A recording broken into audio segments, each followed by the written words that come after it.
This evening we are to talk on the subject of the solar symbolism as it relates to the mystery of the Messiah, as this mystery was understood by ancient peoples. In order to get a little background for this theme, we want to go a little further in establishing our great system of astronomical symbolism. About 300 years before the beginning of the Christian era, there lived a man by the name of Aratus. He came from the area of Soli, which is now Cilicia, and it was from this same region that St. Paul came. It may therefore be due to this and to the great esteem in which Aratus was held that he is considered today as the only non-Christian writer, non-Jewish writer, to be quoted in the New Testament. The quotation occurs in the 17th chapter of St. Paul. Paul is speaking in Athens at his famous sermon given by the altar of the unknown God. And he says, in addressing the Athenians, "As your poets have said," referring to God, "we are his offspring." This is from the 5th line of the Phenomena of Aratus of Soli. Aratus was no astronomer, and yet, weirdly or strangely enough, we regard him today as one of the most important figures in the history of astronomical research. He was a physician, a man of letters, an outstanding poet, and spent the second part of his life, second half, in the court of the king of Macedonia. The king was very much interested in the astronomical researches of a previous scholar who had left a number of verses and also considerable prose material under the general title, The Appearances. This title meant to imply the appearances of the heavens at different seasons and times. Aratus took the original notes and composed a magnificent poem of about 800 verses. In this poem, he epitomizes for us the astronomical knowledge of his time, a knowledge which was largely observational. But he gives us a number of things to think about, which have endeared him to the memory of the world. First of all, he indicates through his poem very clearly that at this time, his day, the great system of constellational symbols which we know now was already thoroughly established. He also tells us in the poem that these symbols had descended to his day from a remote and unknown antiquity. There is almost always an association between Aratus and the Greek scholar, statesman, and philosopher Thales. Thales went to Egypt about the 6th century BC, and perhaps from the Egyptians learned of the mysteries of the heavens. In any event, he is, by legend, accredited with the invention of a heavenly sphere. That is, a kind of globe, like our terrestrial globe. The outer surface of this sphere studded with stars and connected together to form the outlines of the constellations. So the ancients by the 6th century BC definitely had a spherical concept of the heavens, and they had made a kind of map or chart of all the constellations and the orbits of the planets and most of the other basic astronomical phenomena. The record left by Aratus of Soli, based upon these earlier writings and traditions, has made possible the uranographic charts and the system which we now use in representing the phenomena of the sky. So he was a very important man. And he gave us, in his poem, a great number of legends, showing the close association in the Greek mind, the Near Eastern mind in general, between these star groupings and the great systems of myths, legends, and fables, which have always formed a part of Greek culture. Aratus points out that in all probability the star groups were named for the exploits and for the various deities and the various symbols with which they were associated. As, for example, the wonderful exploit of the Argonautic expedition was preserved in the heavens in the form of the constellation Argo, the ship. Now we also realize that in Greek myths, when a human being achieved a very heroic estate and became more than human, he was in the end frequently picked up and carried into the sky to form a star or a constellation. Several mortals were so honored. This probably merely tells us that the physical or human exploits of the person became part of the astronomical lore of the people. Therefore, when we point out certain parallels in symbolism between astronomy and religion, as has been rather clearly set forth by numbers of writers in their astrotheological dissertations, we do not mean to imply that our religion merely began as star worship. Rather, we mean to convey the idea that by degrees we bestowed upon the heavens certain concepts which arose within the human being himself. The heavens were like a vast mirror, sparkling with lights, and man, looking into this magic mirror of the sky, saw rising before his mental eye strange visions, wonderful symbolic patterns.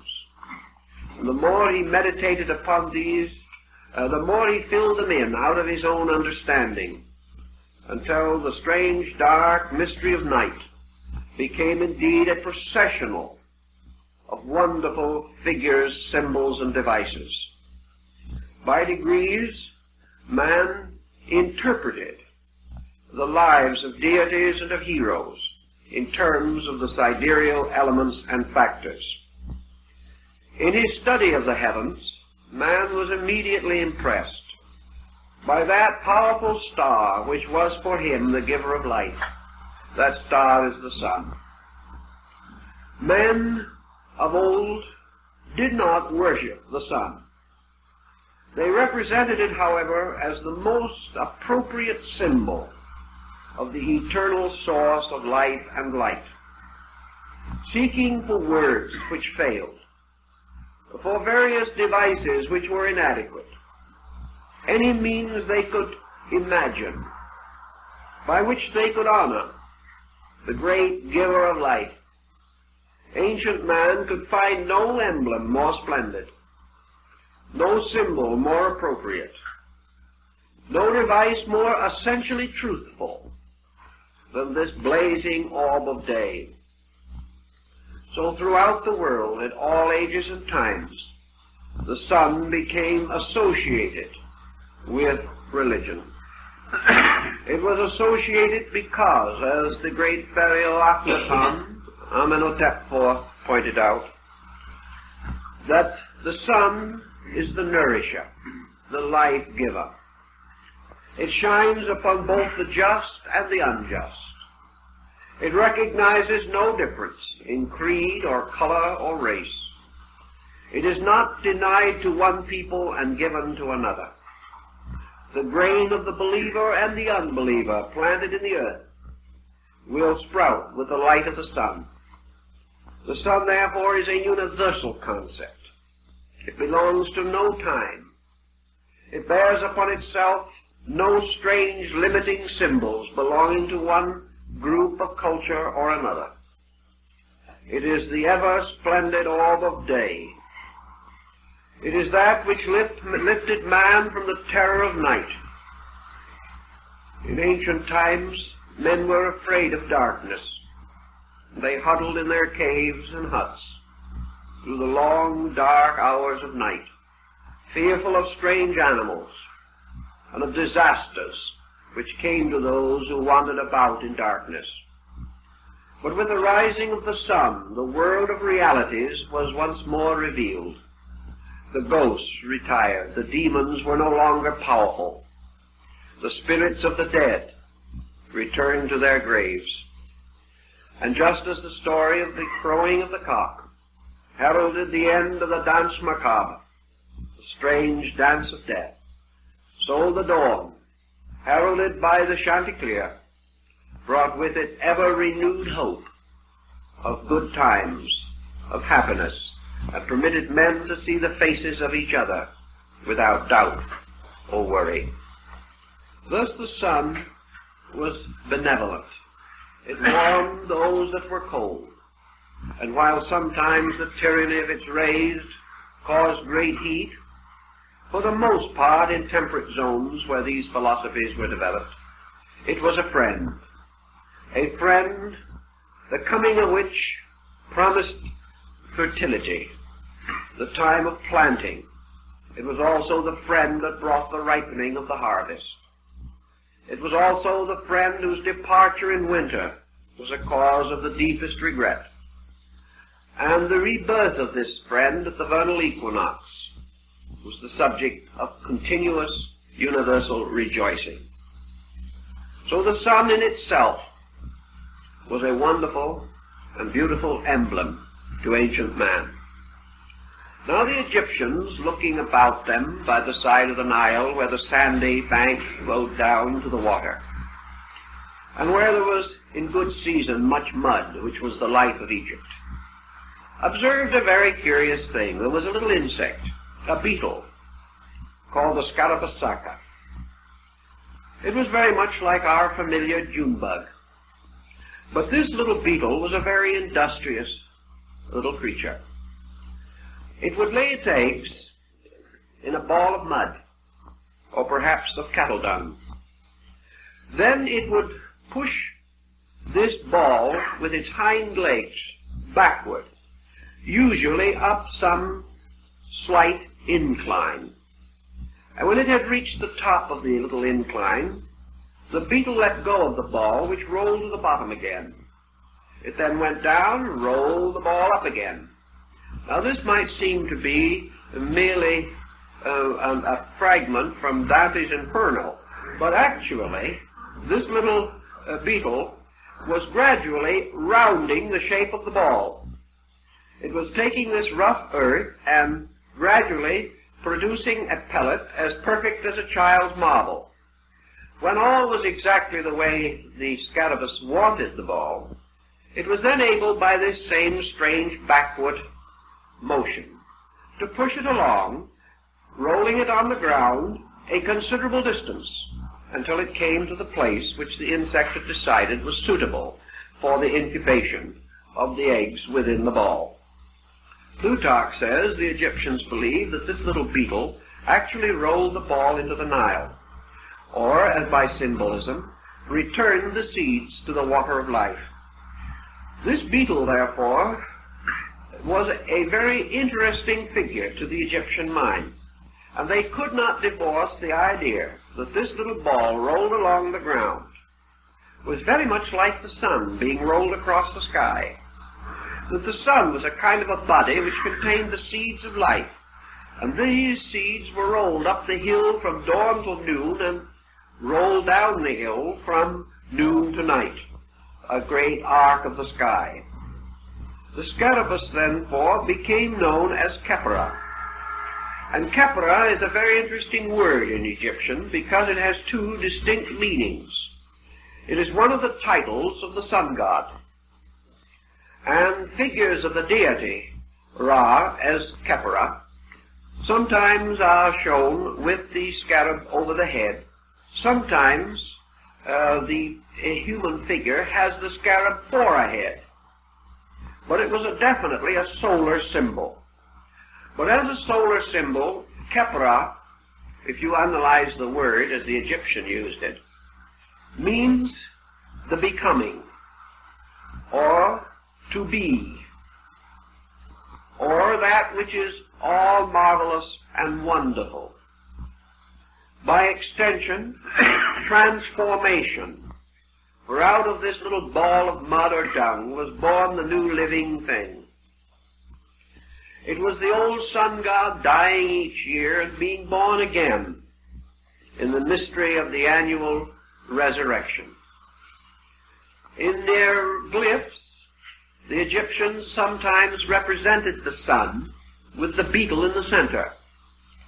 And at some seasons the beetle's wings were spread in beautiful color, and in other seasons the wings were folded under the stony shell. The British Museum has one of the most magnificent scarabs, I suppose, in the world. It is of green basalt, representing the god Khepra. And you all know these little scarabs that we sometimes see in rings and things of that nature. Well, the great one in the British Museum is 5 feet in length, magnificently carved as the symbol of the deity of the sun. In their practical religion, of course, the Egyptians made use of the scarab for a number of devices. One was to replace the heart in the embalming of the mummy. What is called the heart scarab is usually about 3 inches in length and was placed in the cavature in the body left by the removal and separate embalming of the heart. This scarab was inscribed on the reverse with lines from the Book of the Dead. These lines were in the form of a prayer, asking that the great gods of Amentet should hear the prayer of the heart of the deceased and carry him safely through the mystery of death into the beautiful world of everlastingness. The scarabus was therefore the symbol of the resurrection. It was a creature that seemed to belong to the earth, but it could spread its wings and fly off into the sky.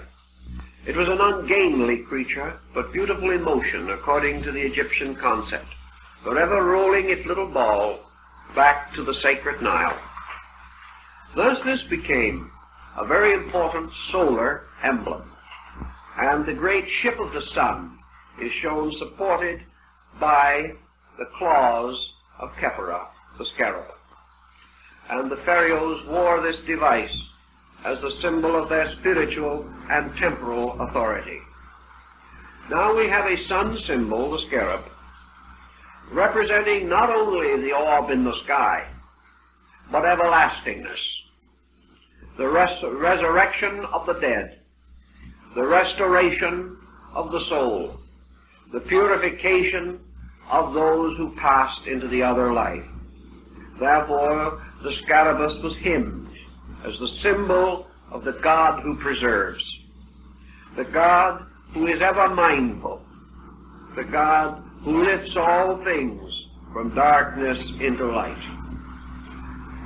By this same type of parallel, the sun itself gradually came to be not only an emblem of life in the sense of the great generic quality of existence, it became the symbol of the restoration of life. It became the symbol of hope, of the restoration of all things that were dark and mysterious. As it rose in all its glory, it was the victory of wisdom over ignorance, of soul over body, of good over evil, of truth over error. In fact, it was the symbol of the total resurrection of the perfect world, represented by and personified by the great God of the sun himself. In Egypt also, the sun had many symbols. And in the wonderful hymn to the sovereign sun, the Emperor Julian describes one of the most famous of the figures of the sun in the later religion of Egypt. This was Asarapi, whom we know as Serapis, the great divinity, the guardian of the Alexandrian libraries. And we have some record from early time as to the nature and appearance of this deity. The Serapeum, which was his house in Alexandria, North Africa, was a splendid building with a high domed center and with extensions like the transepts of a church moving outward. And this place was filled with books, the great records, the recordings and reports of men from the earliest times, books upon stone and clay, books upon papyrus and other strange materials, originally some of wood and metal, and a little later some upon the skins of animals. Over this great library, which was said to have contained more than 400,000 pieces of recorded material, presided the wonderful symbolic figure of the Alexandrian Serapis. We do not know too much about the origin and meaning of the word. Serapis was not originally an Egyptian deity. It is quite possible that he came from Asia Minor. In any event, some temples and records about him have been discovered in Syria and the Lebanon. In any explanation, however, he came to Egypt and became one of the principal deities of the great Greek dynasty of pharaohs, the Ptolemies. Here in Egypt he found congenial resting place, and a beautiful figure of him on a magnificent throned pedestal stood in the center of the library. The head of Serapis was a strange and noble one. Long hair hung upon his shoulders, and a forked beard. Most remarkable were his eyes, which the ancients describe in detail. With all the majesty of this person, the eyes were those of a man of unutterable sadness, a strange, brooding face. And as one old writer said, that as you stood and looked at it, you could almost see tears springing up in its eyes. It was called the Weeping God. And yet it stood in all this learning with this strange and incredible sadness. The sadness as though it looked out with infinite solicitude upon a world of suffering. The robed figure of the deity was mysterious also, for some believed that it was an androgynous being. Certainly it was not intended to represent the muscular or heroic type, but the strange, sad, slender scholarship that went with the sadness of the face. Serapis bore upon his head a basket filled with living grain and all the symbols of growth. In one hand he held an instrument resembling a ruler or measuring stick, which was used to estimate the inundation of the Nile, so vital to the survival of the people.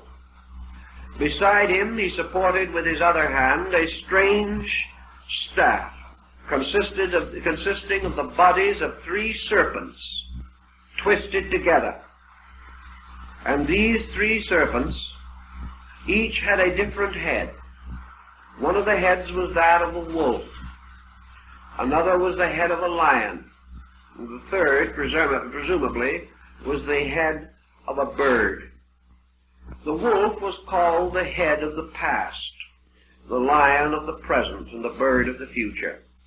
And thus time was twisted together into a strange staff, which was used to support the mysterious figure of the deity. Serapis ruled his world, and the meaning of his name, perhaps from Asur, a form of the word Osiris. Asurapi could be the bull of Osiris, the Hapi or Api being a form of Apis. There is, however, another derivation, namely that it came from a word seraph. meaning to shine, the glorious. And we find the word in the Old Testament, in the Bible, also in the New Testament, as a symbol of the order or hierarchy of the seraphim, meaning the shiners, or the glistening ones. In any event, he was a shiner, because around the head of this sad, mysterious person was a magnificent aureole of sunburst rays. He was a solar deity. He was the sad, dying sun of autumn, the sun who descends into the underworld and knows the experience of death. When the time came and the great library was sacked, during the period of Theodosius, a mob broke into the Serapeum. For some time the mob remained at a distance, almost unable to approach the figure. They were frightened, they were awed by it. But mobs and panics have no respect for persons or for gods.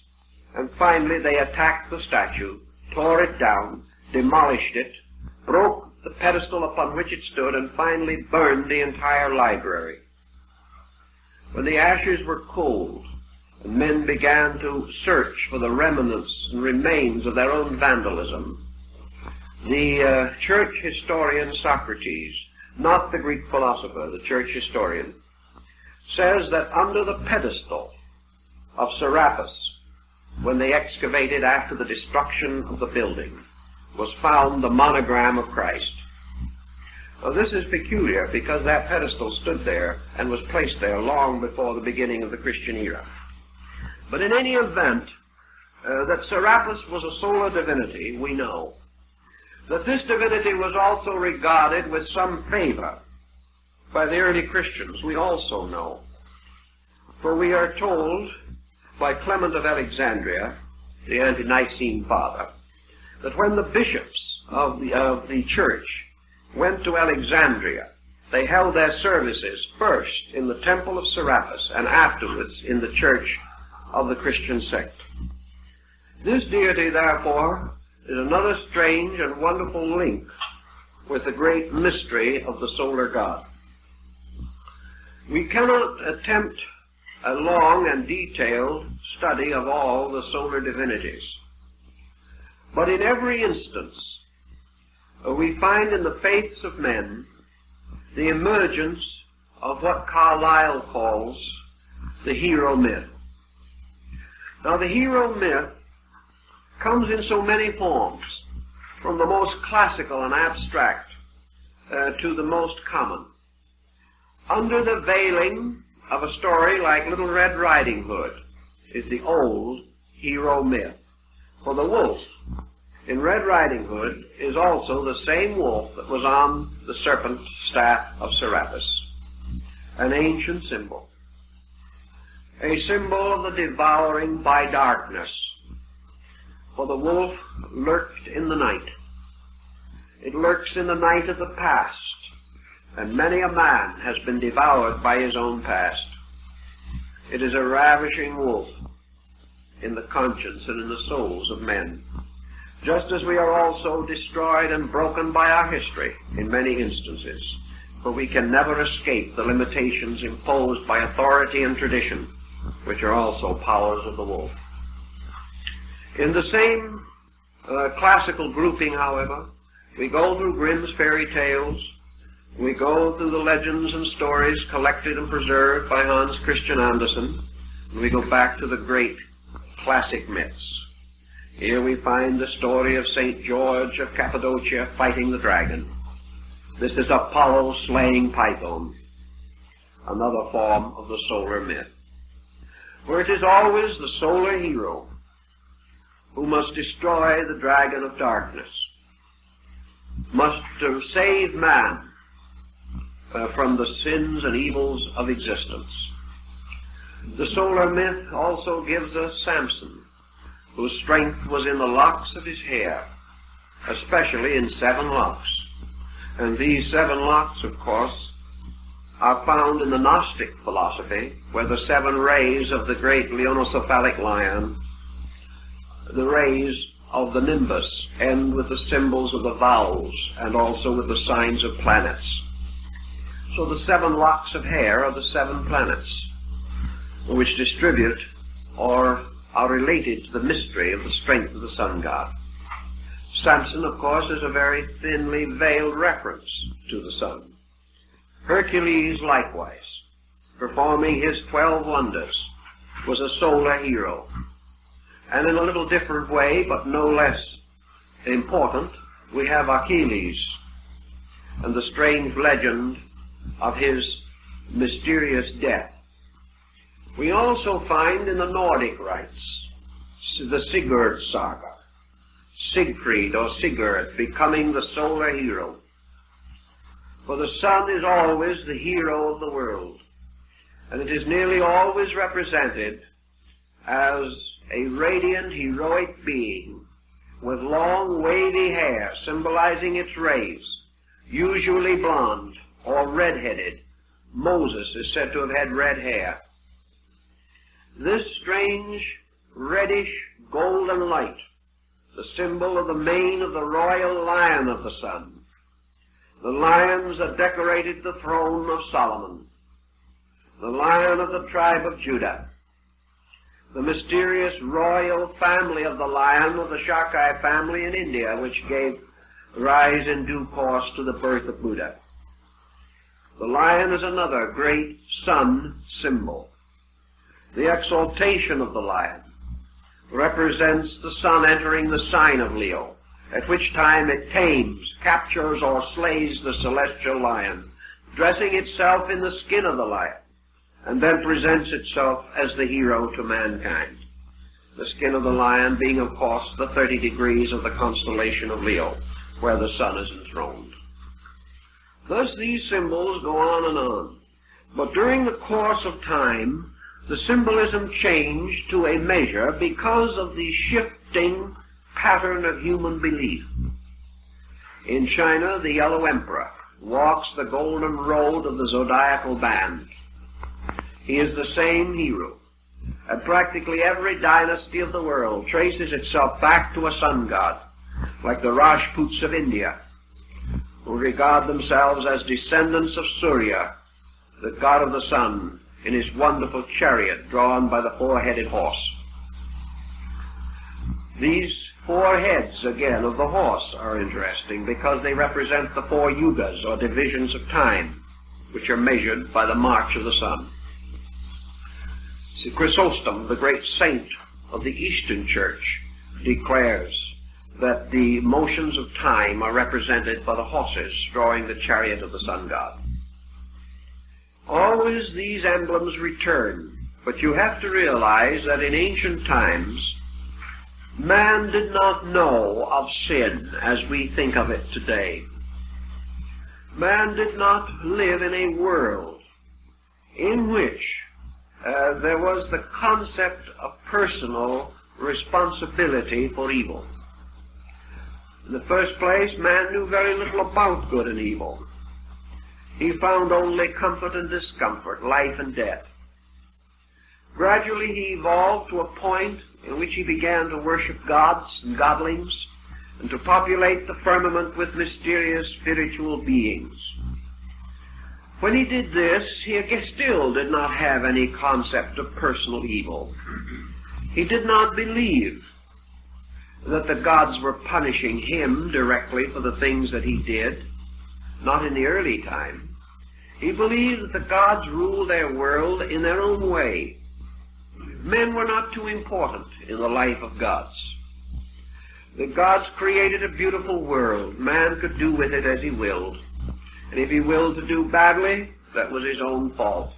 The gods upon their Olympian heights gazed down untouched and unmoved by the acts of men. Then one of the earliest of the solar heroes, Prometheus, was introduced. And Prometheus stole a spark of the celestial light of the sun, and hiding it in a hollowed reed, brought it down to mankind. And the gods, because he had broken their covenant and their will, punished Prometheus and bound him and chained him to a rocky crag of Mount Caucasus, and placed a vulture to gnaw upon his liver. And Prometheus, the friend of man who brought the sun into the life of man, was one of the earliest of the sun's soul figures. For after his strange and wonderful sacrifice, the gods could no longer destroy men at their pleasure, because the spark of the divine fire which he had brought now blazed within each human soul, and man had achieved immortality by disobedience. It's a very interesting legend and a very powerful psychological theme. Prometheus, therefore, is one of the soul men who sacrifices himself for the good of the world. The story of the sun, as we said, can be traced in your Nordic rites, in the Kalevala of Finland, and in the wonderful massive stone carvings of Central America, Yucatan, and also in the paintings and glyphs of the North American Indians. Always this wonderful theme has to do with the light giver, the light bestower. Osiris in the Egyptian ritual was sometimes represented as a mummified body lying upon the lion-like couch of death, and all over his body grain was sprouting. He was therefore a symbol of life coming forth from death.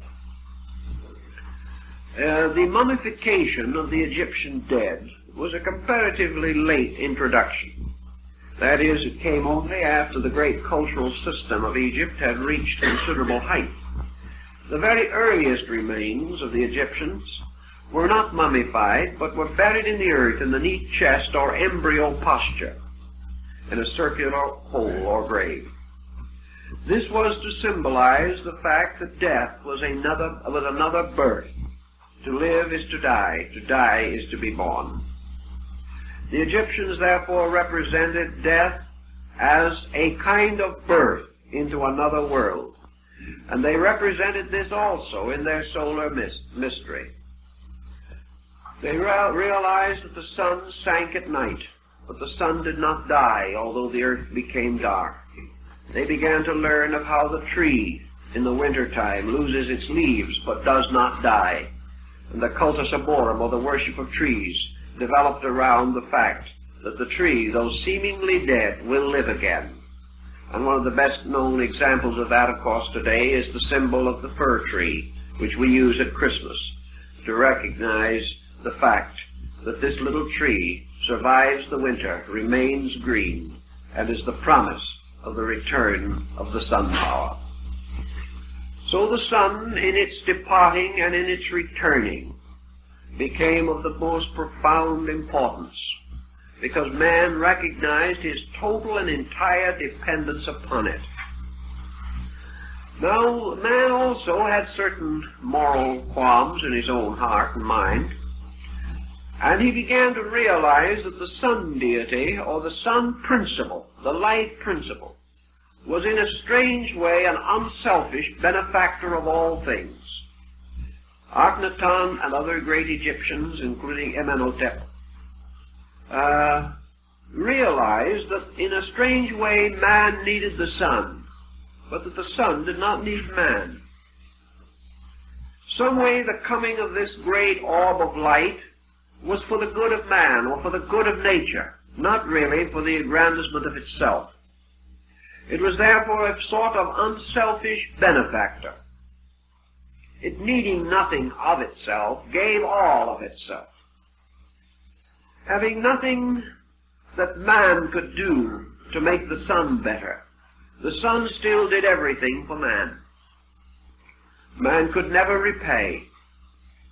He could never do anything except perhaps offer his prayer and offer his consecration to the works of the sun. The sun did not need him. And this brings us to a problem that is of some interest perhaps in modern thinking, because today we are very much concerned over the effort to find adequate definitions for deity, or for the nature of first cause, and we argue back and forth as to whether or not God is a person, a principle, a being, an essence, a substance, or merely a continuance of eternal mechanistic principles in the universe. And nearly every title that men have given to the Son, other men have questioned and doubted. And wherever the solar deity has been venerated under one name, this name has come to be hated or loathed by persons of other beliefs. It's a very strange thing. But let us realize one point here that may be helpful. That in antiquity, in the days when the great appellations were given to the Son, nobody thought of them as definitions. No one was really trying to tell what the Son was, nor what the power was that was behind the Son. No one was standing in audacity to define deity. All of these terms, if you go back to their roots and meanings, are simply statements of praise. They are individuals bestowing upon the mystery the most wonderful words of honor and of veneration that they could conceive. It was no effort to define, it was simply that man bestowed every title that was good or beautiful or noble upon this supreme symbol of his own existence. Also man, early in his experimenting in thought and philosophy, sensed that there was within his own nature a kind of life that was derived in some way from the life of the total universe. So he, as the Egyptian did, used the cherub, or the symbol of Khepra, the sun, as an emblem for his heart. If the sun had a place in the life of man, that place was in the heart, which was the source of man's life, and strangely more than his mind, the source of his light. For man's great light comes not from his thought, but from his love.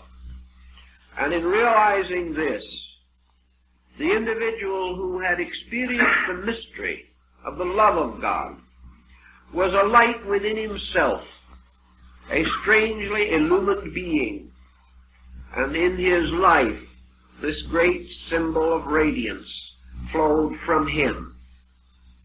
And so the heart became the sun emblem. And the heart has long been represented as the source of man's spiritual continuance. When the deceased priestess princess Hanufa entered into the presence of the great gods of Amentet in the Egyptian ritual of the dead, she came forth into the great court, forming with her upraised arms the symbol of the Ka, by means of which she said, I am a soul. I am a being unembodied, entering into the state of unembodiment. And the symbol of her nature, her conscience, and her being was a small urn-like vessel with an ear on the side. And this vessel was the heart. And it was from the heart that the lady Hanufa spoke when she answered the questions of the great God and the jurors. And it was her heart that was weighed on the scale of the balance against the symbol of eternal truth. The Egyptians had already decided, beyond any question, that if the glorious light of space existed in man, or had a home or abode in man, it was in the adytum of his temple, in the inner part, which was his own heart. And Hermes, in his essay or discourse to his son Tatian, says that the divine power placed the heart in man like the pyramid in Egypt. And the pyramid also, a fire-light symbol, was a representation of the heart as the symbol of the solar mystery. Now, way back through all these centuries of descent, this overtone, this concept lingered. But as we say, men changed their thinking. And in the course of time, there arose a doctrine of sin. And sin in this case was separation. Sin created only one situation, namely that creatures who sinned were regarded as separating themselves from the good God. Thus, by fall or relapse or by departure, spiritually, morally, or physically, from the code, man created an interval between himself and the good. He was no longer able to see the God that walked with him in the garden in the cool of the evening. He lived in another kind of world, a world surrounded by his own kind of creature.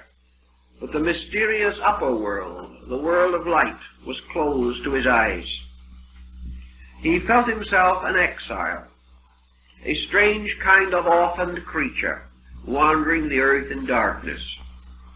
And to meet this mystery and to solve the secret of it, the ancients devised their tremendous culture of mystery rituals. These were the sacred dramas and sacred ceremonies which were undertaken by those who desired to journey back into the light of the God.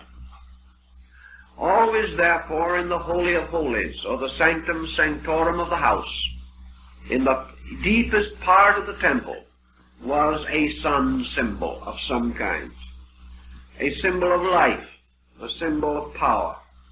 One of the earliest of these sun symbols was the cross, because, as Plato points out, the Logos, or the creating power, impressed itself in the form of a cross at the time when it first began the building of worlds.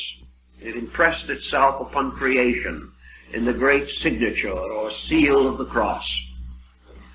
Thus in the temples we find these symbols, symbols of the attainment of man who must journey home. This journey home was through the darkness of ignorance, through testing and trial, and finally the ascent into the lighted sanctuary where, surrounded by the priests and those who had already attained, the candidate was invested with the great solar emblems, the emblems of his own regeneration and restoration. It was then also that he was given the little white stone, upon the inner surface of which was inscribed his mystery name, for he was born again. He had come into the light of truth. The old systems of the mysteries extended probably from 2500 to 3000 BC, down almost to the beginning of the Christian era. And then we have what Voltaire refers to in his description of the Samothracian rites, the mystery of a brother who was slain by his brethren. And we find in the old mystery rituals the solar emblem, the candidate representing the sun god, passing through a terrible tragedy of betrayal, of assault, of murder, of martyrdom. We find this solar emblem brought forth as a lamb to the slaughter. We find it betrayed. We look back over the history of the world and we begin to understand something of this betrayal. In many of these systems or symbolisms, the betrayal was the result of the action of three persons who were determined to destroy the solar emblem, or to usurp the power of heaven. Consider therefore now that the sun god, Kepra or Serapis, ruled over the great sanctuary of wisdom. For in the great library of the Serapeum were the talking stones that told the history of the world. Here were the records of ancient times and of the achievements of men, the dreams and hopes that were old even 2,500 years ago. Therefore, Serapis was the symbol, in a sense, of the records of man's progress, passed on as a priceless heritage from one generation to another. The record of man's struggle, his uprising out of darkness, and is coming forth by day out of the night of ignorance. And in this sense, the sun deity finally becomes the actual symbol of truth, becomes the figure of a reality, which is the total of essential knowledge. It is therefore quite understandable how the decline and corruption of the mysteries could be considered as an assault upon the body of a god. Just as Serapis was broken from his wonderful pedestal and smashed to 1,000 bits, so the ancient system of learning, which was the essential principle of united knowledge, was torn from its ancient sacred footing, cast down, destroyed, broken, scattered by the embodiment of 3 powers of darkness, powers that we call ignorance, superstition, and fear. It is the ignorance of the mass, the superstitions of false faith, and the fear of temporal power. These are the things that gradually corrupted and destroyed the great institutions of learning, martyred the teachers, crucified, poisoned, murdered, until the wonderful system of mystery initiation was no more, destroyed and corrupted, so that the temple was brought down like the house of the Philistines, and Samson, the sun god, died in the destruction of the house which he pulled down with his own hands. So the house of wisdom, when it fell, carried the symbol to darkness with it, but also resulted in the fall of the house of the Philistines. And the world that has mutilated, defamed the mysteries, is now itself weakened, darkened, living in fear and doubt, living in moral and ethical uncertainty, wandering in a darkness, knowing not what direction to turn, still proud of its worldly wisdom, but afraid of darkness and afraid of its own sleep. These things then can have and do have a variety of interpretations. And in these interpretations we discover many of the ancient beliefs and doctrines. Now, if you will study, as we attempted to show you in the first lecture of this series, the ancient relation of the zodiac, the solar system, and the sublunary elemental spheres of the earth, you will see that in the ancient concept of things, the sun occupies the middle distance between heaven and earth. Robert Flood, the great Rosicrucian mystic, whose designs and figures so influenced Kepler, was of the opinion, therefore, that in the great monochord of the world, the single-stringed musical instrument binding heaven to earth, the sun was the central fret, or divided the string into 2 equal halves. This also was found in the Gnostic and Greek mysteries, and in the mysterious lute of Orpheus. If the sun, therefore, be suspended in the very center of the great system of intervals, known in Pythagorean astronomical music, it would be like man, as described in Goethe's Faust, as standing twixt heaven and earth, dominion wielding. Above the orbit of the sun, to the ancients, was the superior world. Below the orbit of the sun was the inferior world. The sun was not only the symbol of the deity, particularly of the only begotten, for the sun, S-U-N, and the S-O-N form were almost interchangeable from the beginning. The sun was not only, therefore, in this middle distance representing God, but also, strangely, represented man. man some way belonged to the order of the sun, because he himself stood like Serapis, with his feet upon the earth and his head in heaven. Man possessed the power to turn his outward senses downward into the confusion of the material sphere. But he also had the power to lift his inner sensory perceptions and apperceptive powers upward and inward to behold the mystery of his own Creator. Man is the only animal that we know that seeks to understand God. Perhaps others do not have to seek. Perhaps in their souls they know.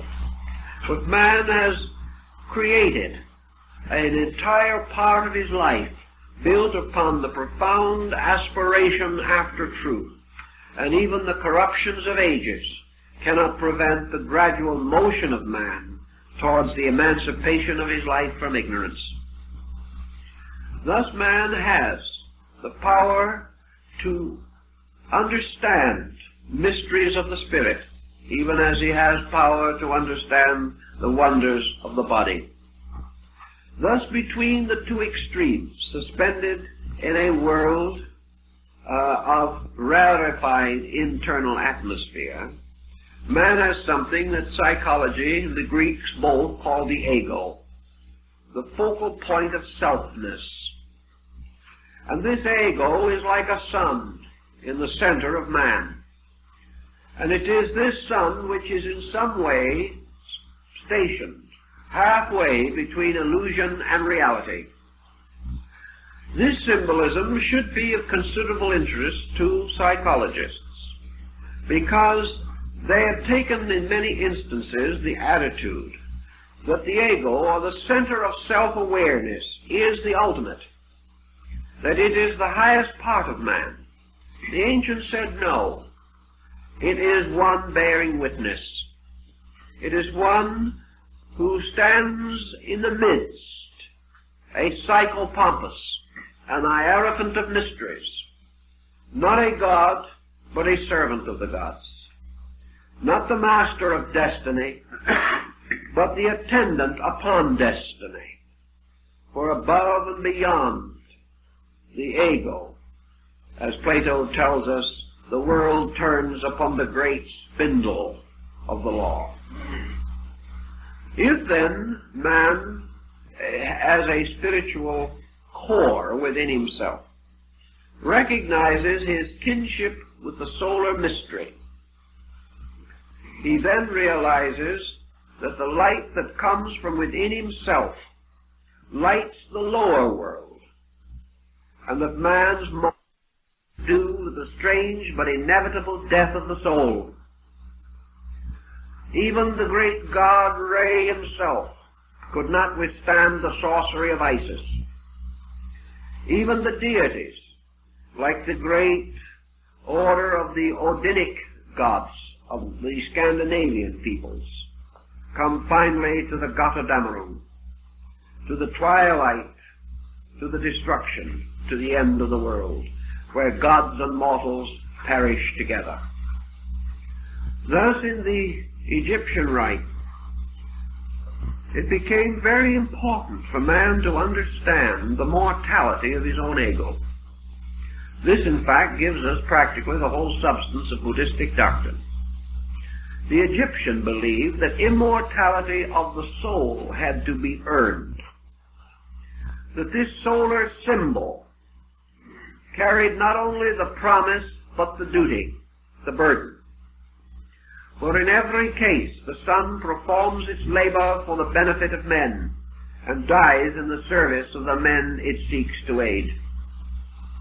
Just as the sun at night goes into darkness to the underworld, just as the annual sun in the precessional motion comes finally to winter and dies, just as the sun in the great Platonic year moves through the alternative periods of fertility and sterility, so always life follows death, death follows life forever.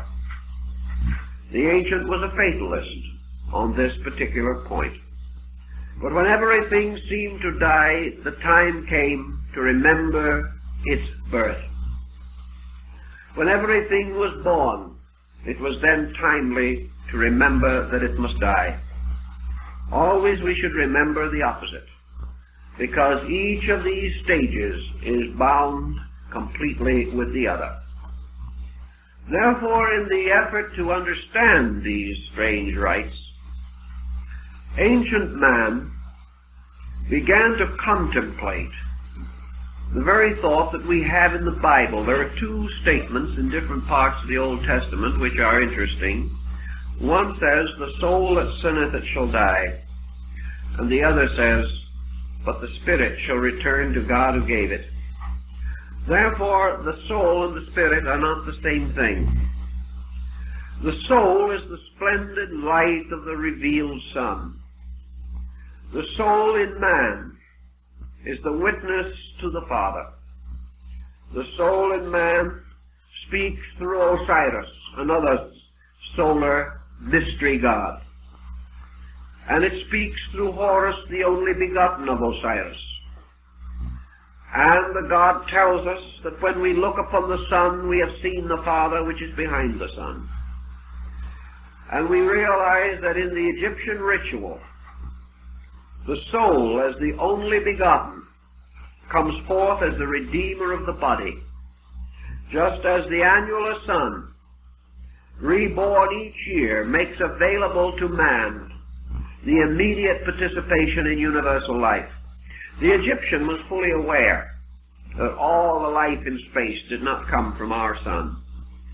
He also was aware of the fact that the sun as we see it was not the source of life. It was merely the one who comes forth, the witness. It is the voice crying in the wilderness, "Prepare the way of the Lord." So the sun becomes the symbol of the evangelist, the manifestor, the witness. And it is the perpetual reminder that even the light of the sun, like the flame of the lamp, bears witness to a deep and mysterious fuel, and the light can blaze no longer than the fuel provides. So in Egypt, behind the great sun mystery of Re Katura, we have something else, the dark mystery of the great old gods, the ones who never were revealed, upon whose faces the light of the sun never shone. They were the first, the only ones, the Sebi, the ones who remained in darkness, in their mysterious abode of the eternal north, where the path of the sun never came. And these dark gods were the gods of space and eternity. And this space and eternity, remote and wonderful, eternal and unconditioned, continued on its way through all duration, until from out of the darkness of this profundity burst forth the symbolic symbol or the symbolic form of the solar mystery. The sun, therefore, came to bind heaven and earth, came to unbind heaven and earth, for such were the powers of the Pontifex Maximus, that they shall bind and they shall unbind. And such were the ancient ritual terms. But the sun mystery brought the dark light or the dark life of the supreme cause into manifestation. And it also lifted up men, for its rays ended in hands, drawing them into the light. For as the sun draws water, so the mysterious soul sun draws souls upward out of darkness.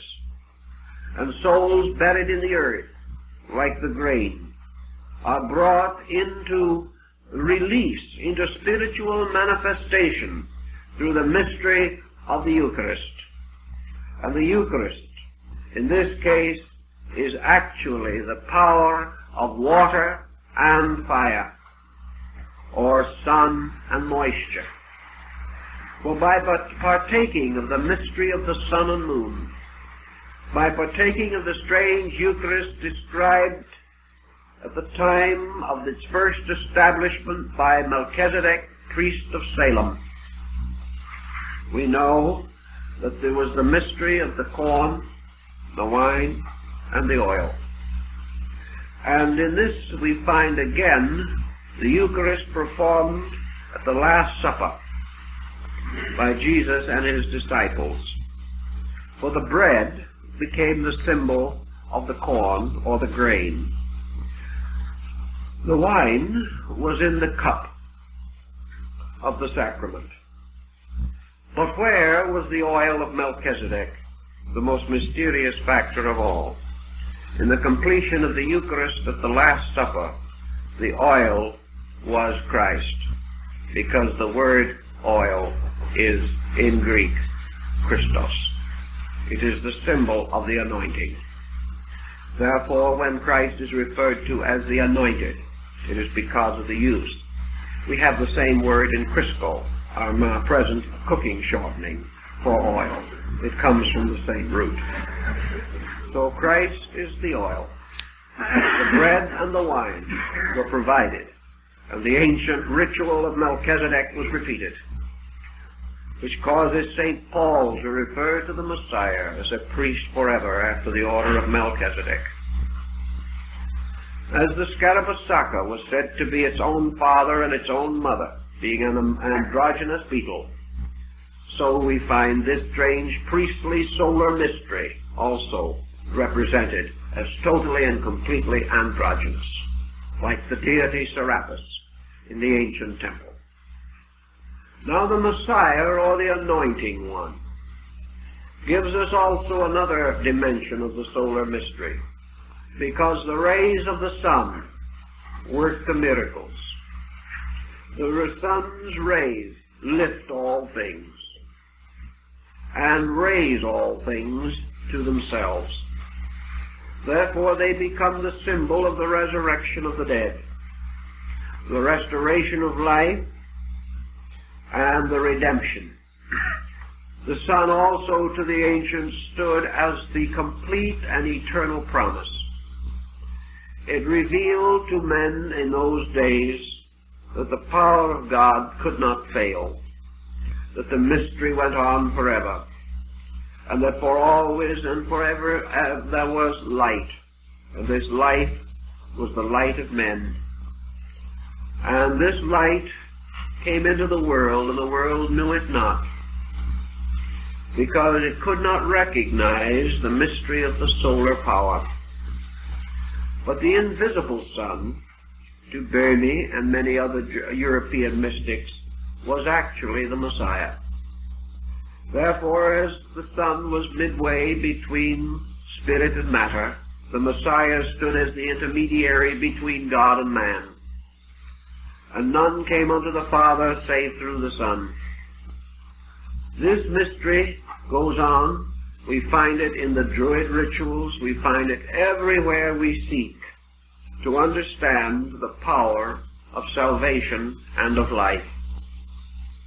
All of which causes us to wonder whether much of our symbolism has not actually come down to us from the very old patterns of things. We do not understand the symbols today in this context. We do not apply them or associate them to the great faiths of long ago, but such association is valid, for we have inevitably drawn upon the older legends and myths and have incorporated them into our sacraments, into practically every form of religion and worship that we know today in all parts of the world. If this be true then, and there is no doubt that it is true, we must wonder how far we can carry the analogy safely. Because we know that all symbols fall short of the principles for which they stand. No symbol can be in every way accurate, or in every way complete. Therefore, we can't press interpretation beyond a legitimate point, and thus fall into error. how far can we press the analogy between the sun and salvation? How far can we legitimately assume that the ancient himself, searching into the inner life of things with his own strangely intuitive faculties, was able to integrate a really useful and practical concept? I think we must be careful. We can't go all the way with the old symbolism, but we can go further with it than we generally have. And in one case particularly, I think it is valid for us to consider. And that is the part of the old ritual which dealt with the raising up of the human soul into union with the sun. Now, in the Egyptian ritual, when Ani, priest of Pharaoh, entered into the underworld, he ceased to be Ani. He ceased to be himself. And from that time on, he is referred to in the ritual only by the name of the god. In other words, he becomes Osiris. To help the early reader in the dynastic days who might have trouble with this concept, the scribe enters in here and there into the text words or something in this arrangement. He said, and now the Osiris which had been Ani, scribe of Pharaoh, does certain things. The Osiris that had been Ani. The soul that had been Ani. Now this Osiris is again our Osirapi, or Serapis. And therefore the deceased becomes a kind of godling. And as such he enters into the presence of the great deity. He comes in the likeness of the God himself. He comes beseeching and asking in the name of that which he is like. Now this is very important in religious thinking, because it brings out a point that perhaps we have totally neglected in our modern way of life. Namely, the problem of the individual creating the necessary attributes of his own soul, so that this soul can bear witness for him in the afterlife. We assume today, rather smugly perhaps, if we have beliefs at all, that the soul is one of these things that takes care of itself. If it has been good enough, it will have a fortunate hereafter. If it hasn't been good enough, there's nothing much we can do about it, except hope for the best. Now, such an attitude toward the soul would not have been any part of ancient man's concept. He would have assumed a very simple point, namely that man, moving inevitably out of this life, goes into the sphere of Amentet, goes into the underworld of the night sun, goes into the abode of the winter sun, goes down into the earth, beneath which the sun disappears at sunset. Therefore it enters into a strange darkness, a strange internal or invisible sphere. Now you have probably remembered, for some reason or other, that nearly always the ancients placed their after-death abode under the earth. Now we have no reason to believe, for example, that hellfire and damnation is just below some of the deeper shafts of Standard Oil Company's oil wells. And we have no reason to believe that if we dug down to the other side, we would find perdition in the core of things. This is not a particularly reasonable concept. Yet ancient man always considered that at death the individual went down, that he left surface and went toward center, in this case of the earth. That in his conscious period he lived in the light of the earth's surface. When he died, he was buried in a mound or grave beneath the surface of the earth. Therefore the underworld was down there. The Chinese believed it. The Egyptians believed it. The Greeks believed it. Always this world was beneath the grave, or perhaps actually was in the grave mounds themselves. Man went down into the world of the dust beneath his feet. The Egyptians believed, therefore, that in some mysterious way man went down into the place of judgment. Of course, the Egyptian did not have any of our theological concepts. There was no place of punishment in the Egyptian philosophy. The soul either attained, or else it was devoured again by matter and returned to rebirth. There was no hellfire and damnation that controlled or ended the career of souls. Nor was there in the Greek. The worst that they threatened was a shadowland of ghostly continuance. But actually, the Egyptian was a psychologist in his own right, and his underworld, lighted by the sacred sun of the mysteries, was something inside. And the apparent symbolism is that in death, the soul returns into the core of itself. It goes back into its own dark nature, which for all intent and purposes could mean that the soul returns to the great hall of the twin truths, which is its own heart. The journey was inward, from the surfaces to the center of things. And in the Egyptian ritual, the dark world of the soul was the inner life of the individual. When the body was gone, when the senses were gone, when the manifesting links and bridges between consciousness and objective physical existence, when these bridges were broken, the soul did not cease. It simply remained in what was left. And when the eyes were closed, there was only darkness for the sight. And when man lost his sensory perceptions and lost his bodily attributes, he was in darkness. He was in the darkness of his own inner life. And in this darkness, he could no longer be gladdened by the light of the physical sun. He could no longer see the great ball rolled across the sky by the Scalabastaka. He saw no phenomenal things of any kind. He dwelt within himself. And he turned, as the Egyptian tells us, and prayed in a strange aloneness, prayed for the rise of the sun, of the dawn, inside of his own nature. He must therefore depend for light upon the light of the soul, upon the light of the subterranean sun.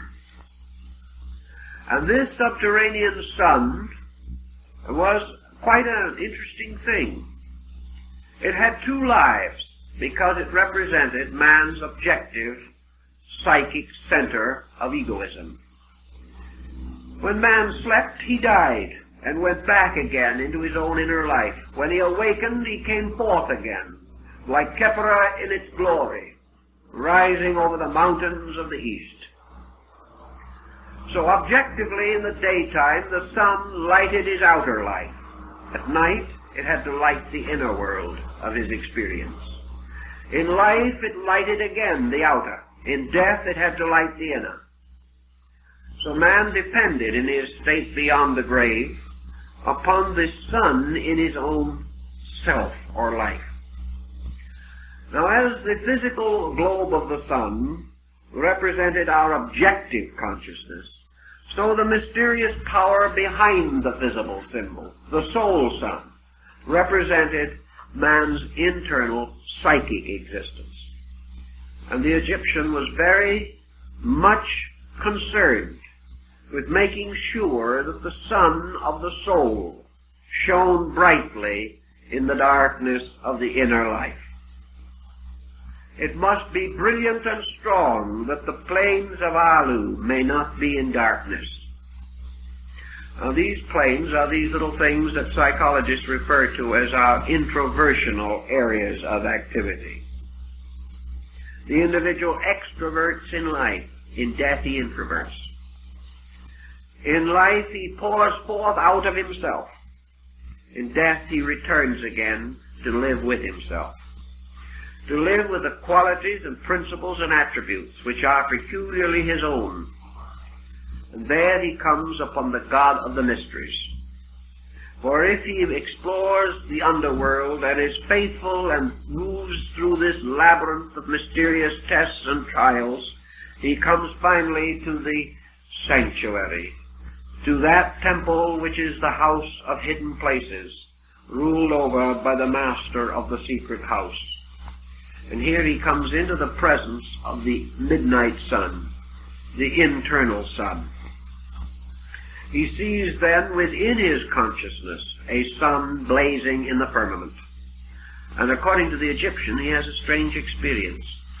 For just as surely as materially and physically, when he opens his eyes, he sees a vast world around him, so psychically and mystically, when within his own nature he opens his eyes, he sees a vast universe within him that extends as far and as wonderful as the world around us seems to be. And in this inner mystery, there comes the rising of the sun in glory. And the Egyptian represented this in the state of the blessed soul in contemplation. Seated quietly in adoration of the great gods, the soul suddenly sees the dawn of the disk of the sun, and Kepra suddenly opens its wings, filling the sky with iridescent light. This is the soul of the mysteries, which the ancients considered as the messianic sun. This is the sun in the soul, which is for the salvation of men. And this sun in the soul has to be earned, it has to be made possible. For when it comes, when it rises, it bestows immortality. For as the ritual of Egypt says, there can be no death when the sun in its risings bestoweth its light. So immortality is the rising of the sun of the soul, or the messianic sun in man. If therefore we remember the remarks made by Paracelsus, which we've discussed in a previous series, he said there were three suns. One that lighted the body, one that lighted the soul, and one that lighted the spirit. This would be in conformity with the old mysteries, and he probably learned this in Constantinople. In any event, the soul sun is the Messiah, which is for the salvation of the nations. It is the sun of the soul rising over the body. For the final victory to the Egyptian was not the victory of good over evil. This was important, but this was covered more or less by the great negative confession of faith, in which the virtues of the deceased were clearly enumerated. It was not the victory of even light over darkness. It was the victory of life over death.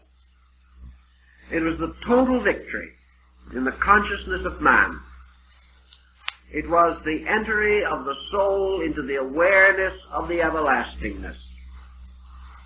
It was man suddenly knowing, by the rising of the dawn light of aurora, knowing his own immortality, knowing his own eternity, and dedicating himself to the service of the greater in the presence of the lesser. Thus the Kepra in his rising really brings the light of internal truth to man. And illumination, as it is termed in mysticism, or cosmic consciousness, was known to the Egyptians as, of course, the rising of Kepra, or the great Scarabaeus, over the horizon. For it was the blaze of light that lighted not merely the outer forms of things, but the inner structure of them, so that their bodies were full of light. And that this light and this life was the assurance of eternal continuance. To achieve this end, therefore, the individual had to not only make his peace with the gods that rule the world, he had not only to give unto Caesar the things that are Caesar's, he had also to make his offering to the sun in its rising. And among the old manuscripts, one papyrus to the Queen Mother of one of the ancient pharaohs is very beautiful, because we learn from it so much of the philosophy of these people, something that we know so little about, unfortunately. And we learn from these fragments the tremendous challenge of man seeking the path of light in his own soul. Not merely just doing good, but the strange state of being good. Not only performing all the different rituals and rites that are indicated by our laws, our customs, and our traditions, but more than this, the searching after the experience of the rising of the sun. That in some way, while we live, we must have some pre-awareness of this coming of the great light of the world. For this coming of the great light is the restoration of the martyred God. And it is brought about by the dedication of man to the experience of the light seeker. The orders of the quest in medieval chivalry emphasize this older philosophy very clearly. So always the point throughout life was that the Egyptian, even while he lived, was ever mindful, waiting, hoping for the coming or rising of the inner sun. And he knew the rising of this sun by various ways, most important perhaps being that it brought with it the light of peace. The rising of the sun of truth inside of man is always marked by the increase of internal awareness of value. Man gradually finds that this daybreak, this auroral dawn, as Bamey calls it, ends the strivings and the stress. It ends also the shocks that flesh is heir to. For it is the coming of warmth, of life, of generation, of all good things within the soul of man. Just as man lives physically like his savage forebears, no longer in physical darkness, because this darkness is now riddled with light, but in a state of internal darkness. Man lives in an everlasting night of doubt, burdened from day to day with problems and responsibilities. He finds the path of life not happy, nor can he guard and govern well the values that he has. He sees the world around him on the brink of war and catastrophe. He observes how knowledge is used to destroy both peace and hope. A man is therefore like his savage ancestor, huddling by the little fire he has, afraid of the great darkness which surrounds him. And the little fire is his learning, his knowledge, his faith, his hope, such flickering rays as he has been able to kindle out of the long, pathetic history of his kind. But when comes the great dawn, the darkness is no more. St. George slays the dragon with the spear of light. It is the same spear which, according to Omar, touches the turret of the Sultan's palace. It is this great light of inner understanding, the alchemical agent that transforms fear into faith, ignorance into wisdom, superstition into insight. These things man has to accomplish by the rising of Khepera in its glory, the restoration of the sun god within the strange mystery of his own life. To make this more seemingly understandable, the place of the sun in the zodiac and its journey through the years, its labors, were all carefully studied and analyzed to get the analogies that would help to strengthen the doctrine. Man born into this world dies from the world of life, and therefore This is the entrance to the dark worlds of the mysteries. In the ancient zodiac, the Egyptians used the symbol of the scarabus, where we now use the crab, as the sign of Cancer. In all probabilities, the scarab is the correct form, and the crab is a more or less compromised form, perhaps due to the corruption of ancient designs, or the transference of the symbolism to some area where the scarabus was not significant. In any event, the crab is the symbol, or was the symbol, and the scarabus, of the summer solstice. And the summer solstice, of course, was the point of the greatest heat and light of the sun. Therefore, the sun took upon itself at that time in the precession of the equinoxes the body of Khepera, and the sun became the scarab in its glory. Now man, according to the ancient philosophies, in the Mithraic rituals, and of course Mithras is another solar deity, who overcoming the vernal equinox in Taurus slew the bull and bathed itself in the blood of the bull and became strengthened, or became the hero as a result. This was also an astronomical mythos. Perhaps it is this Mithraic rite of the slaying of the bull and the bathing in the blood of it that was the origin of the red shoes of Julius Caesar. For it is said that before Caesar could go into the temple of the deity and act as Pontifex Maximus, or high priest, he first had to rush home and put on his red shoes. Without his red shoes, he could not enter the temple. The red shoes probably came from the feet of the priests who were present at the slaughter of the bull, and therefore whose feet were reddened with the blood of sacrifice. By the time of Caesar, this practice was not carried on, but the red shoes lingered, like a great many other symbols. And wherever red occurs in vestments of clergy, it represents or is related to sacrifice or to martyrdom. The sacrifice of the bull or the sacrifice of Mithras, who was also among the martyred gods. In any event, the birth of man in the sign of the Cancer or the Scarabus was the beginning of the great journey of the sun. Now the sun carried on 2 journeys simultaneously. The first journey was its arch across the sky in the mystery of the year. During this journey, it passed from the sign of Cancer, which was the summer solstice, to the great autumnal equinox in the sign of Libra, and here the scales were set up, and the great weighing of the cyclostatia took place.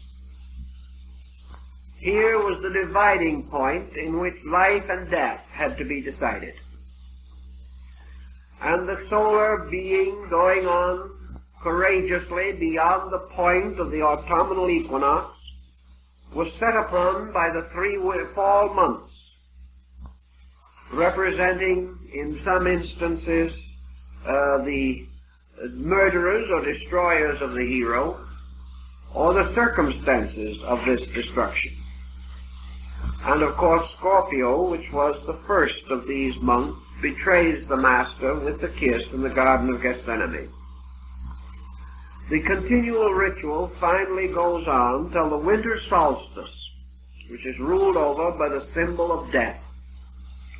And death, here standing with its scythe and hourglass, is the reaper of all things. And here at the winter solstice, the great sun god dies. He is betrayed. He is carried to the great place of the skull, which is called Golgotha. And here upon Calvarius, which is a naked skull, the cross presumably was erected. And here the sun god is crucified over the body and remains of Adam, the primordial being. Now at the winter solstice, the sun seems to stand still for 3 days. The old astronomers were unable to estimate any motion of the solar body for 3 days. Thus at the winter solstice it is said that the sun goes in or descends into the underworld and remains dead for 3 days.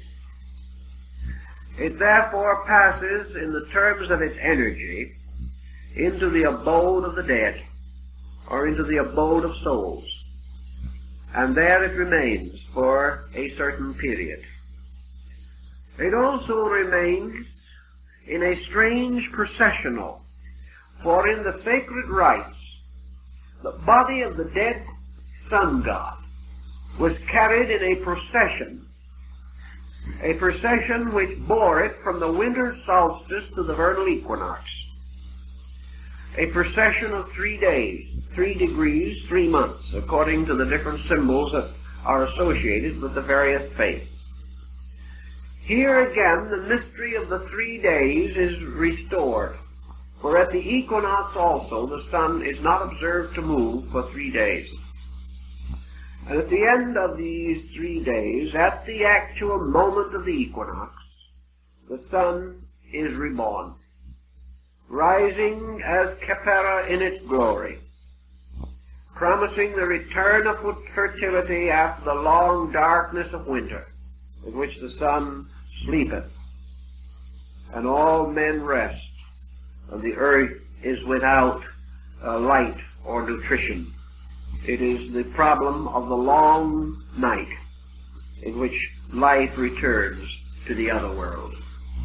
After the vernal equinox, the sun marches in its splendor. It overcomes the ram. It rises above the power of the bull Apis. It comes under the power of the Dioscuri, Castor and Pollux, and again reaches its magnificent arch enthronement in the sign of the scarab. Now the Egyptians say that there was a mysticism to this. They pointed out, even in those ancient days, that when men die, they most usually die in the night. And that when they die in the night, they most often die in that part of the night which just precedes the dawn. This is an old legend or an old fable. It is not necessarily universal, but the ancient believed that there was a certain tendency to a pattern here. They therefore further believed that in the so-called night part of the 24 hours of the day, or the night half of the 12 months of the year, the sun, by its mysteries, changed its vibratory pole. And therefore, while it is winter or darkness in the outer world, the sun becomes the particular illuminator of the inner life of things. Therefore, as man's objective concerns are advanced most rapidly in the period from the vernal equinox to the autumnal equinox, the diminishing of the physical sun is attended by the increase of the sun of the mystery, and therefore that man's internal life is strengthened most during the period when his material energies are least exalted. So the Egyptians considered the period from the autumnal equinox to the vernal equinox, through the winter solstice, to be the period of great soul building. It was here that man's inner strength became greater than his outer strength. It was here also that because of the darkness or winter that had fallen upon his world, his ordinary and common labors were not fruitful. He could not go out in the snow and do the tasks of planting and reaping. And remember, all these things began in the agrarian period of our culture. Therefore, in the wintertime, man had to remain under the shelter of whatever protection he had. He had to search for civilization in communion with those near to him. He had to invent and devise activities which were not similar to those of the summer. He could not hibernate like some animals. Thus we may say that man's material progress was advanced in the summer, and his intellectual growth was achieved in the winter. If there had been no winter, we might still be in the Stone Age, because the winter was the time which men had to fill with an activity that was not material. Here was the time when they had to develop their cultures, their insights, their literary attainments, their artistry, and all the various forms of genius which were made possible because of the strange additional leisure which they had.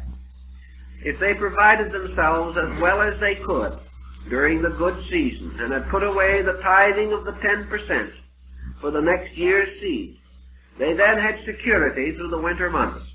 And this security was man's first leisure. And this leisure was the beginning of man's civilization. So in the long winter months, men grew as soul beings, or had the opportunity to so improve themselves.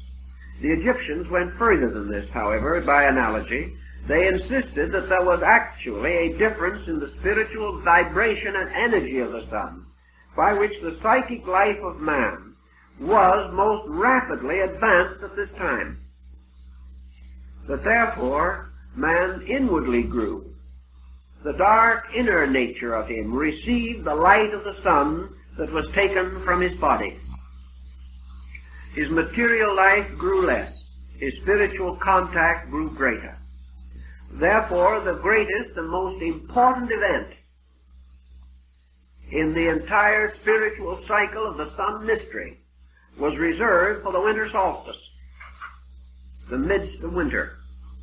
For it was at the winter solstice, in the darkness of man's own first internal neurotic existence, that the messianic mystery was born.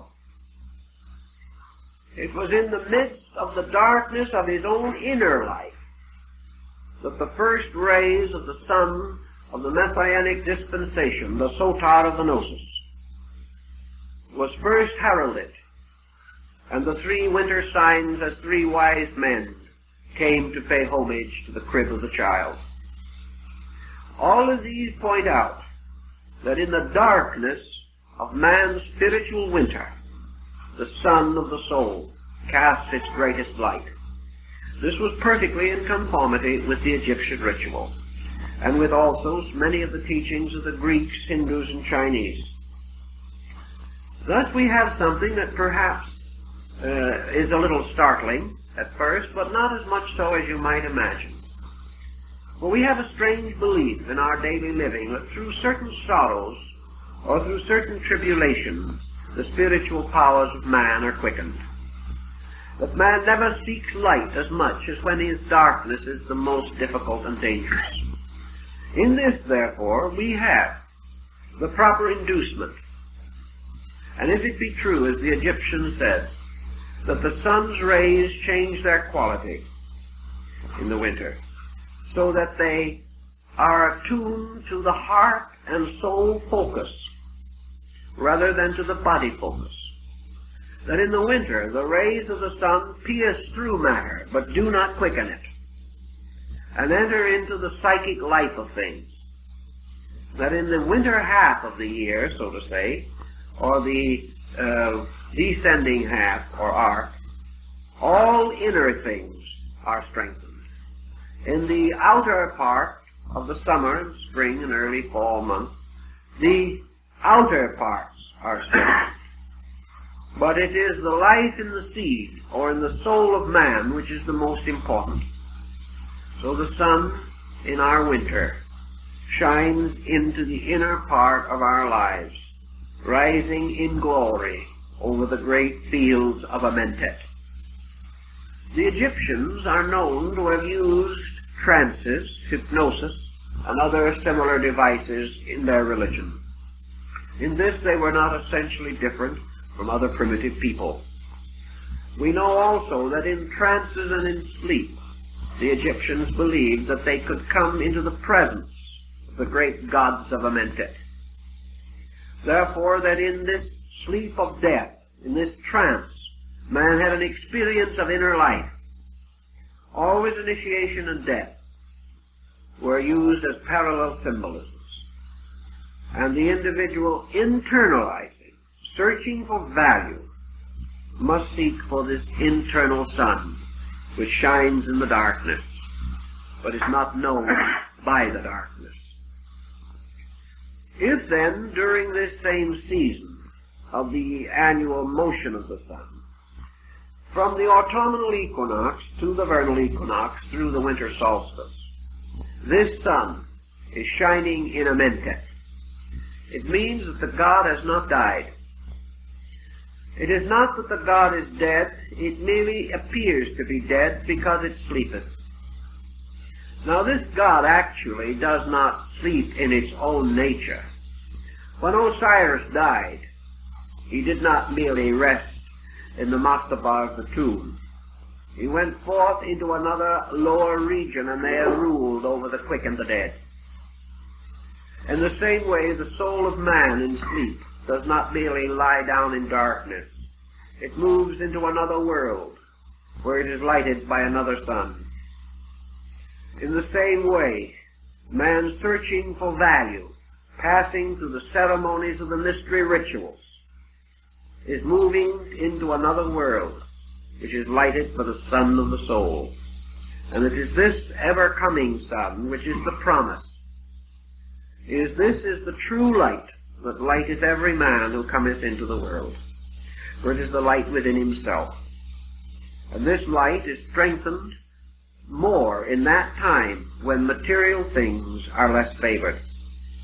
So the Egyptians actually believed that when the sun went to sleep for outward things, it burst into glory inside of man.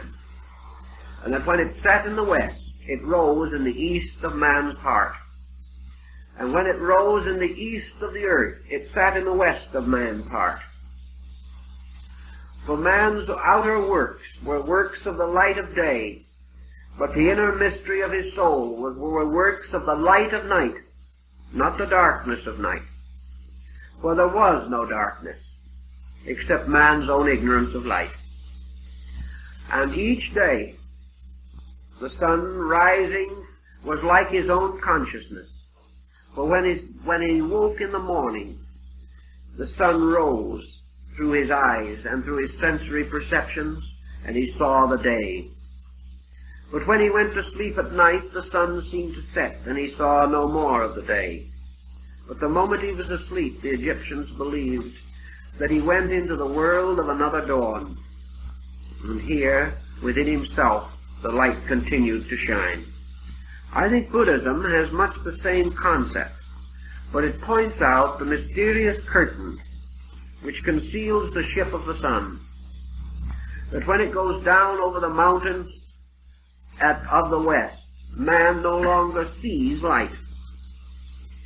But man who has become inwardly wise is able to experience light, like Apuleius, who initiated into the mysteries, stood upon the threshold of Persephone, the underworld, and declared that he beheld the sun shining beneath his feet under the earth.